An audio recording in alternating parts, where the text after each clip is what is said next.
قرآن پڑھیں، قرآن تلاوت کریں، الفاظ قرآن بھی پڑھیں، ترجمہ قرآن پڑھیں، تفسیر قرآن پڑھیں، قرآن سے ملنے والے حقائق کو اپنا عقیدہ بنائیں، قرآن سے ملنے والے احکام پر عمل کر کے دکھائیں، حقائق اور احکام۔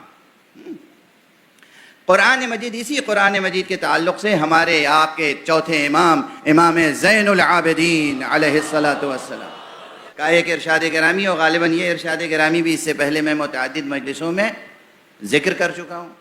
فرماتے ہیں آیات القرآن خزائن، قرآن کی آیتیں خزانے ہیں، خزانے۔ قرآن کریم کی، قرآن عظیم کی، قرآن مجید کی، قرآن ذی الذکر کی آیتیں خزانے ہیں۔ ہر آیت ایک بڑا خزانہ ہے، ہر آیت ایک عظیم خزانہ ہے، یعنی ہر آیت میں ایک بے کراں جہان معنی پوشیدہ ہے، مگر یہ کہ کوئی اہل تو ہو۔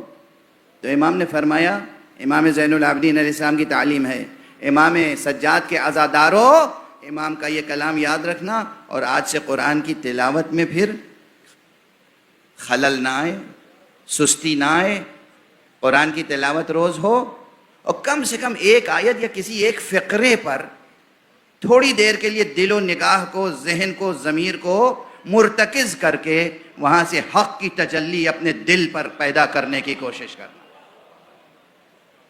کسی ایک فقرے پر، خدا کی قسم، کسی ایک فقرے پر صرف بسم اللہ کے بارے میں سوچتے رہیں، صرف الحمدللہ کے بارے میں سوچتے رہیں، صرف الرحمن الرحیم اسی پہ سوچتے رہیں، صرف مالک یوم الدین اس پہ سوچتے رہیں۔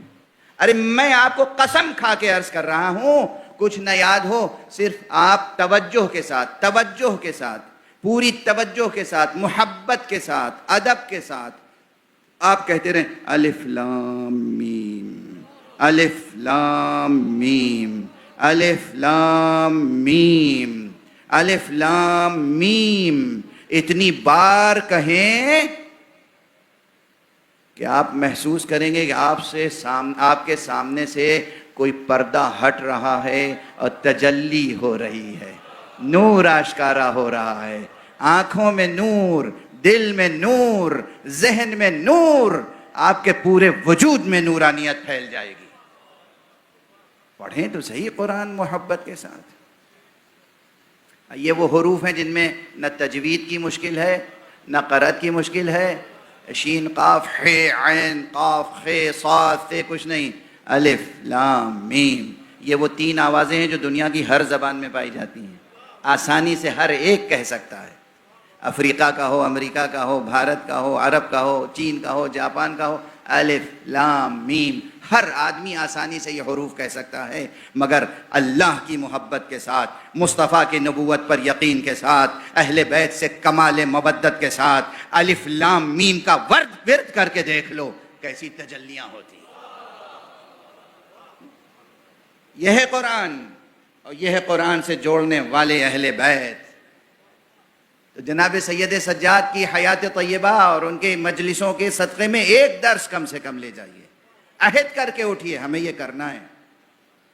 کیا فرمایا؟ آیات القرآن خزائن، قرآن مجید کی آیتیں خزانے ہیں، اور پھر فرمایا لازم ہے ہر مومن پر یا ہر عقل مند خیرت مند پر کہ جب وہ کسی خزانے کے دہانے پر پہنچے تو وہ دیکھے تو صحیح کہ اس میں کیا کیا جواہرات ہیں،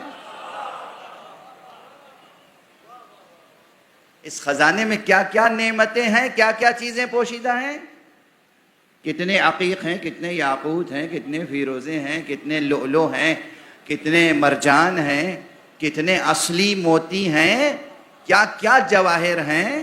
اب یہ تو ہم ان اسباب تشبیہ و تمثیل، ہم تو ان جواہرات کا نام لے رہے ہیں جسے آپ مانوس ہیں، وہاں تو پتہ نہیں کیا کیا ہے جس کے ابھی ہمیں نام بھی معلوم نہیں ہے۔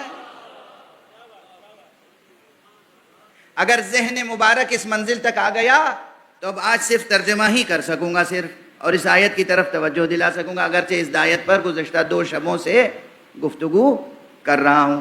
ملتان میں شاہ گردیز کی امام بارگاہ میں 2 شبوں پر میں اسی آیت کریمہ کو عنوان قرار دیا تھا. یہ آیت کریمہ جس میں کہا گیا ہے، اور سورہ مبارکہ مائدہ کی آیت ہے، سورہ مائدہ. سورہ مائدہ. مائدہ کے معنی کیا ہے؟ دسترخوان. خالی دسترخوان نہیں، نعمتوں سے بھرا ہوا دسترخوان. عربی میں بہت سے ایسے الفاظ ہیں جن کا ایک ہی لفظ میں ٹرانسلیشن ممکن نہیں ہے. میں کہہ رہا ہوں ممکن نہیں، امپاسبل.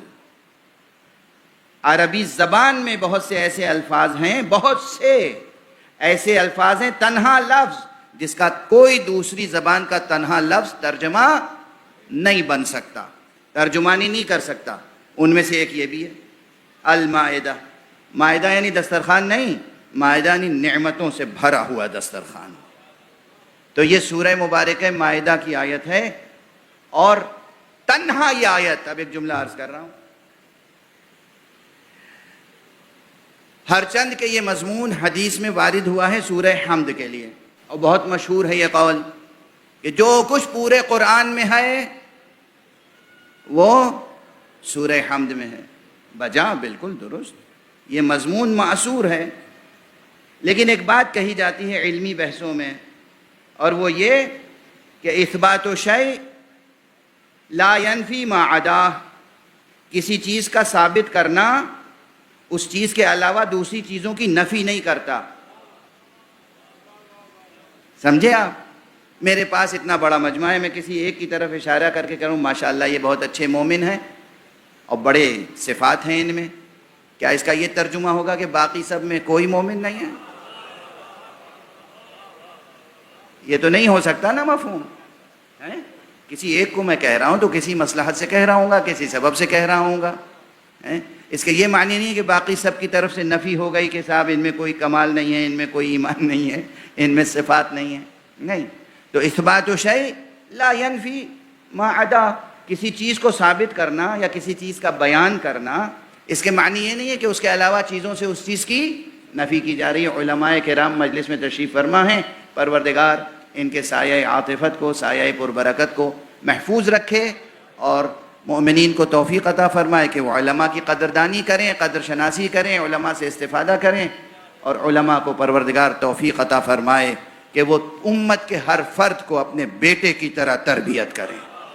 تو بات جو عرض کر رہا تھا کہ کسی ایک شے کا اثبات دوسری شے کی نفی نہیں کرتا. بے شک جو کچھ پورے قرآن میں ہے وہ سورہ حمد میں ہے، اور سورہ حمد کی اپنی ایک شان ہے. پھر وہ حدیث ادھوری چھوڑوں گا تو دل نہیں مانے گا. ہر چند کے لاکھوں بار آپ یہ حدیث سن چکے ہیں کہ جو کچھ پورے قرآن میں ہے وہ حمد میں ہے، جو کچھ سورہ حمد میں ہے وہ بسم اللہ میں ہے، جو کچھ بسم اللہ میں ہے وہ بائے بسم اللہ میں ہے. اور بائے بسم اللہ کی حقیقت باب مدینۃ العلم،